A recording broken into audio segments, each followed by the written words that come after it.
ఈ మధ్య కాలంలో ఒక స్త్రీ ఏం చేసిందంట, ఒక ఆమె వివాహం చేసుకుంటారు. అండ్ ఆల్రెడీ అమ్మాయికి బాయ్ ఫ్రెండ్ ఉన్నారంట.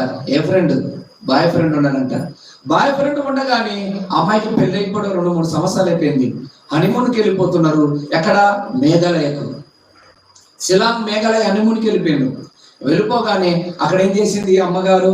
గుండగాలను, రౌడీగాలను తయారు చేసేసి నా భర్తను లేపేయండి అంటుంది. నా భర్తను లేపేయి. అసలు వివాహం ఎవరికి బంధం? అది దేవుడి బంధం. మగనాలు ఎవరి బంధం? అది దేవుడి బంధం. విలువైన ప్రాణం ఎవరి దృష్టిలో ఉంది? దేవుడి దృష్టిలో ఉంది. ఆ దేవుడి దృష్టిలో విన్నటువంటి యొక్క బంధాన్ని విడదీయటానికి కొరకు ఎవరు ఉపయోగించుకున్నాడు ఇక్కడ సాతాను? ఎవరిని? భార్యను. కొన్ని సందర్భాలలో కుటుంబంలో ఉన్నటువంటి భర్తలను ఉపయోగించుకుంటాడు, కుటుంబంలో ఉన్న భార్యను ఉపయోగించుకుంటాడు, కుటుంబంలో ఉన్న